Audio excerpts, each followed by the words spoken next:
জয়গুরু, বন্দে পুরুষোত্তমম, পরমদয়াল পরম ঠাকুর শ্রী শ্রী ঠাকুরের চরণ আমার কোটি কোটি প্রণাম। দুটি জিনিস রয়েছে, একটা হচ্ছে ভক্তি আর একটা জিনিস হচ্ছে আসক্তি।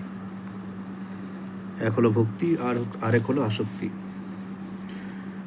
তো ঠাকুর বলছেন যে ভক্তি আর আসক্তি দুটোর মধ্যে পার্থক্য কী। দুটোর মধ্যে কিন্তু অনেকটাই সিমিলারিটি, অনেকটা একই রকম লক্ষণ দেখতে পাওয়া যায়। তো ঠাকুর বলছেন যে সত্যে মন সংলগ্ন থাকাকে ভক্তি বলে, আর বিষয়ে মন সংলগ্ন থাকাকে আসক্তি বলা হয়।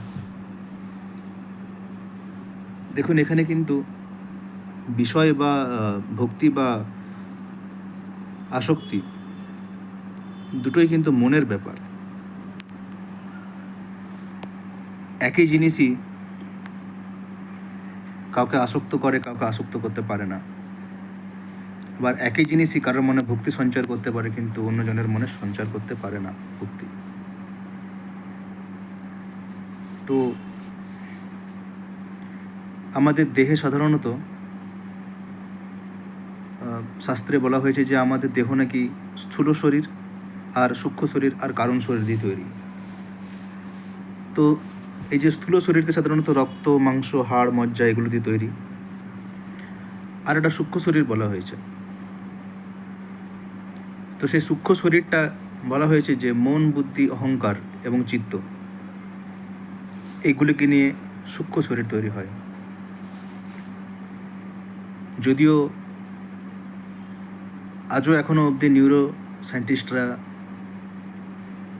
চেতনা জিনিসটাকে প্রমাণ করতে পারেনি। তারা চেতনাকে সাধারণত ব্রেনের একটা পার্ট বলা হয়, যে না, আমাদের বুদ্ধি যেভাবে চলে নিউরনের মাধ্যমে, সেটা আপনি যেভাবেই ধরুন, ধর্ম মতে ধরুন কি অধর্ম মতে ধরুন বা বিজ্ঞান মতে ধরুন,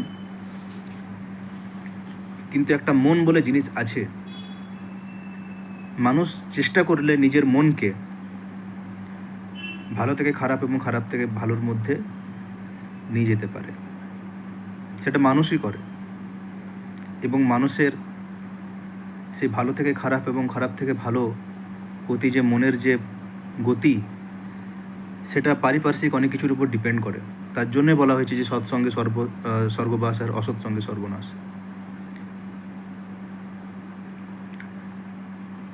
তো আজ আমরা এমন একটা যুগে বসবাস করি যেখানে চারপাশে ভোগ বিলাস ছাড়া আর কিছুই দেখতে পাই না। কিন্তু আজও পৃথিবীতে এখন অনেক মানুষ আছে যারা এই ভোগবিলাসী সমাজের মাঝখানে থেকেও তারা মন থেকে কিন্তু ঈশ্বরে নিজেকে সংলগ্ন করে রেখেছে, আর সেটাই ভক্তি।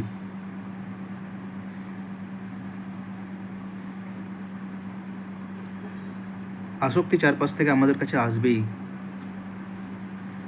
কিন্তু আসক্তিও মানুষকে কিন্তু আকর্ষণ করে, আর ভক্তিও মানুষকে আকর্ষণ করে। কিন্তু সমস্যাটা হচ্ছে যে আসক্তি কিন্তু যখন আমরা ভালো থাকি, তখন আমাদের একটা আসক্তি মনে হয় আরও ভালো কী করে থাকা যায়।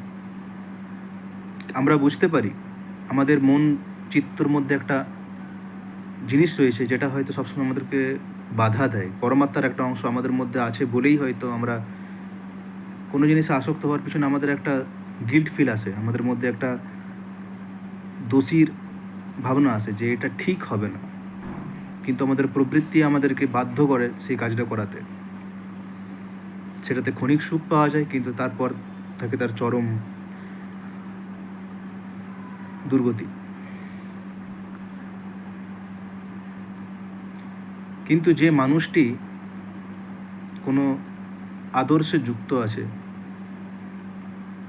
তার জ্ঞান নেই, হয়তো অত বেশি জ্ঞান নেই, তার বুদ্ধিও খুব একটা তীক্ষ্ণ নয়, কিন্তু সে সতে সংলগ্ন আছে। সৎ বলতে একটা আদর্শ, সেটা কোনো মহাপুরুষ হতে পারে, কোনো অবতার হতে পারে, কোনো ধর্ম গ্রন্থ হতে পারে, কোনো আইডিওলজি, তখন সে আসক্তি তাকে আকর্ষণ করলেও সে আসক্তির যে সুদূর প্রসারী একটা প্রভাব আছে খারাপ, সেটা সে ইমিডিয়েটলি ফোরকাস্ট করতে পারে, প্রেডিক্ট করতে পারে যে না, এটা করলে আমার এই দুর্গতি আসতে চলেছে। তখন সে আসক্তি তাকে আর মায়ার জালে ফেলতে পারে না।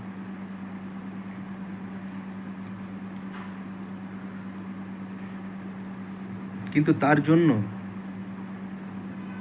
সর্বপ্রথম আমাদের যেটা করতে হয় সেটা হচ্ছে কোনো সৎ পুরুষ,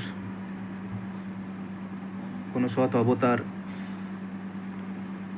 বা কোনো সৎ আদর্শে নিজেদেরকে আঁকড়ে ধরা। কেউ যদি আমাদের অবলম্বন না হয়,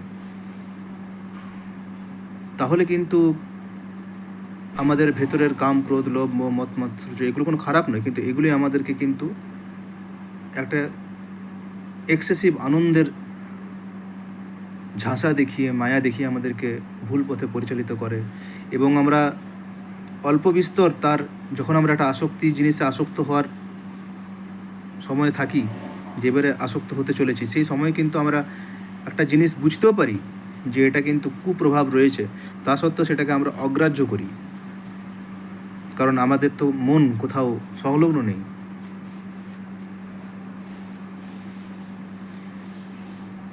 সেই জন্য ভক্তি অবলম্বন করুন। সবসময় কিন্তু ভাব আসে না মনের মধ্যে ঈশ্বরের প্রতি, কিন্তু নিজেকে একটা সংস্কারের মধ্যে ফেলার চেষ্টা করুন। আমিও করছি, আমি তো ঠাকুরের অধম সন্তান, আমি তো কিছু সেরকম করে উঠতে পারি না। আমার চেয়ে বহুত বড় বড় ভক্ত দেখেছি আমি, তারা জীবনটা সম্পূর্ণ তার চরণে সমর্পণ করে দিয়ে পরে একদম 100% এফিসিয়েন্সি দিয়ে তারা কাজ করে যাচ্ছে, নিশ্চিন্তে সফলও হচ্ছে, বিফলও হচ্ছে, কিন্তু ভেঙে পড়ছে না।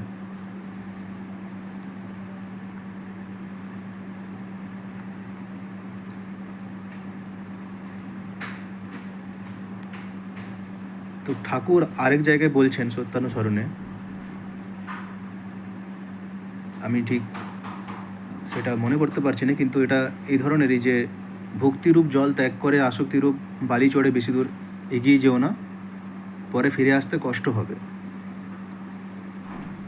দেখুন, বাইরের আসক্তি, বাইরের যে এই বিষয়ের প্রতি আমাদের টান, সেটা কিন্তু প্রচুর আকর্ষণীয়, সেটা কিন্তু টানবেই, আর সেটা কিন্তু দুঃখই দেবে।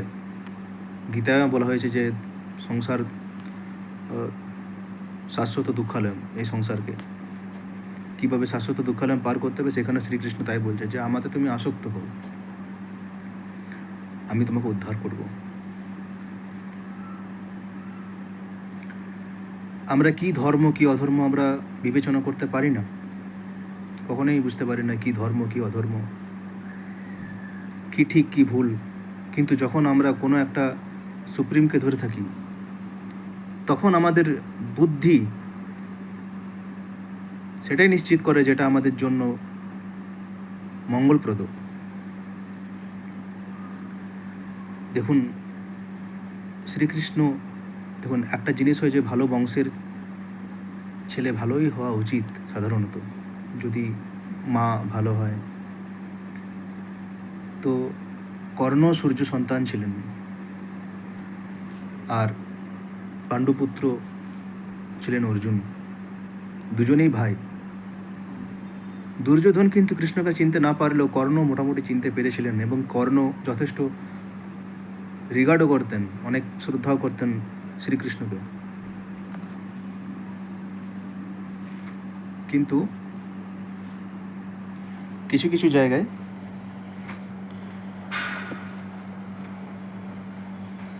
মানুষ নিজের প্রবৃত্তি বা নিজের বুদ্ধি দিয়ে পরে কি করণীয় কর্তব্য সেটা বিচার করতে চায়, তখনই সে মানুষ ফ্যাসাদে পড়ে যায়। তো সেক্ষেত্রে অ্যাকচুয়ালি কর্ণকে যখন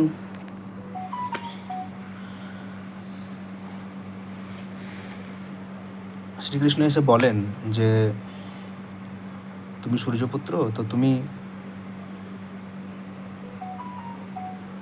তুমি দুর্যোধনের সাথ দিও না। অনেক করে বোঝানোর চেষ্টা করেছেন। আর কর্ণ বুঝতে পারছেন যে শ্রীকৃষ্ণ একজন অবতার পুরুষ, একজন মহাপুরুষ, তিনি ঠিকই বলছেন। কিন্তু কর্ণর একটা জিনিস ছিল যে আমি এই বন্ধুত্বের ঋণ যেটা দুর্যোধনকে করেছিল, সেই ঋণটা কিন্তু আমাকে শোধ করতে হবে। তখন শ্রীকৃষ্ণ তাকে বলছে যে তুমি ঋণই থেকে যাও, কোনো ব্যাপার নয়, তুমি তবুও সাথ দিও না। কিছু কিছু ক্ষেত্রে কিন্তু অতিরিক্ত দাতা হতে গিয়ে বা অতিরিক্ত ভালো হতে গিয়ে আমরা বিপদে পড়ি, সেটা কিন্তু ধার্মিক হওয়ার লক্ষণ নয়।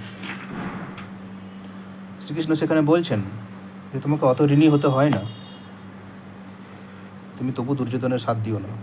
কিন্তু কর্ণ তার ঋণ মুক্ত করার জন্য তার বন্ধুর প্রতি দায়বদ্ধতা নিয়ে নিজের বিচারে চলল।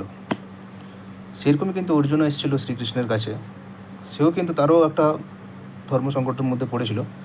সেটা হচ্ছে যে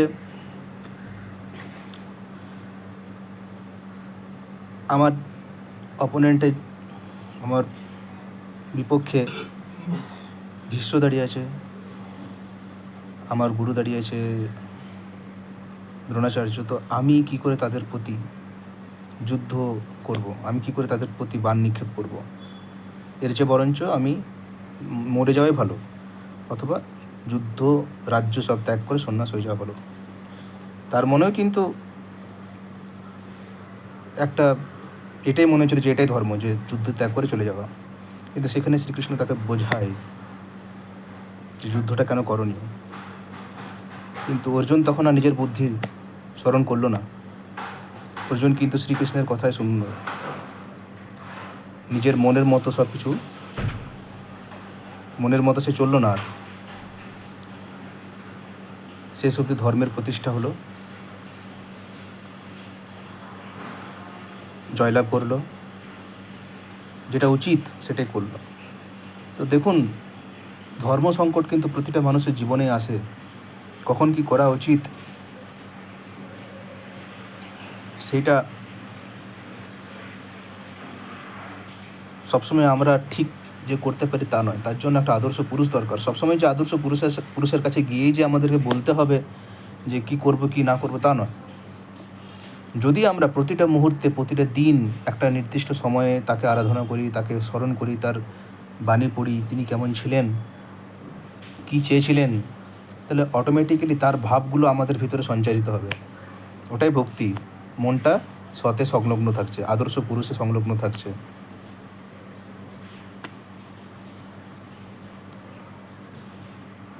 তো সেই জন্যই গুরু ধরা, সেই জন্যই আদর্শে যুক্ত থাকা, যাতে ঠিক সময়ে এসে কোনটা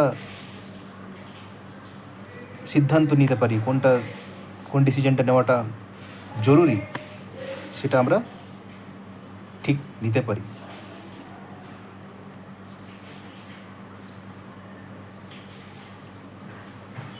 তো নিজের মনকে সংলগ্ন যেখানে রাখবেন, সেই হিসেবেই আপনার আসক্তি আর ভক্তি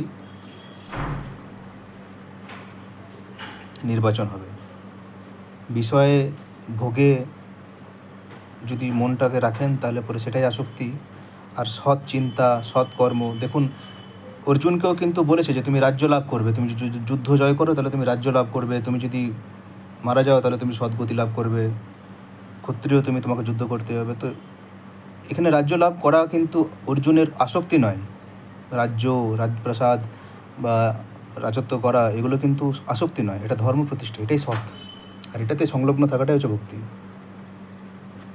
তো কী ঠিক কী ভুল আমরা বুঝতে পারি না, তার জন্য আমাদের একজন আদর্শে যুক্ত হওয়া অনেক প্রয়োজন। জয় গুরু।